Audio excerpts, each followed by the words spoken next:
Dabhoi statue of unity મુખ્ય માર્ગ પર કચરાના સામ્રાજ્યથી અકસ્માતનો ભય, તંત્રની ઘોર બેદરકારી। ડભોઈ તાલુકાના વેગા ચોકડી પાસે વરસાદી કાચ સાફ કર્યા બાદ 4 દિવસથી કચરો રોડ પર જ છોડી દેવાયો। દેશ વિદેશના પ્રવાસીઓ અને વાહન ચાલકો પરેશાન। ડભોઈથી વિશ્વ પ્રસિદ્ધ પ્રવાસી સ્થળ સ્ટેચ્યુ ઓફ યુનિટીને જોડતા મુખ્ય હાઈવે પર તંત્રની મોટી બેદરકારી સામે આવી છે।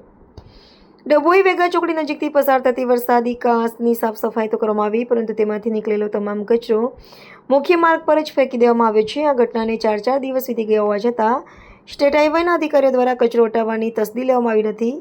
મુખ્ય સમસ્યાઓ અને પ્રવાસીઓની ફજેતી, દેશ વિદેશના પ્રવાસીઓ સમક્ષ ખરાબ છાપ। આ માર્ગ માત્ર સ્થાનિક લોકો માટે જ નહીં, પરંતુ સ્ટેચ્યુ ઓફ યુનિટી જતા દેશ વિદેશના હજારો પ્રવાસીઓ માટેનો મુખ્ય હાઈવે છે। રસ્તા પર પડેલા કચરાના ઢગલા ગુજરાતના પ્રવાસન અને સ્વચ્છતાના દાવા ઉપર સવાલ ઊભા કરે છે। અકસ્માતનો ભારે ભય, રોડની સાઈડમાં પડેલા કચરાના કારણે માર્ગ સાંકડો બન્યો છે। ખાસ કરીને રાત્રિના સમયે અહીંથી પસાર થતા વાહન ચાલકોને ભારે મુશ્કેલીઓનો સામનો કરવો પડે છે અને મોટી દુર્ઘટના સર્જાવાનો ભય સતત સતાવી રહ્યો છે।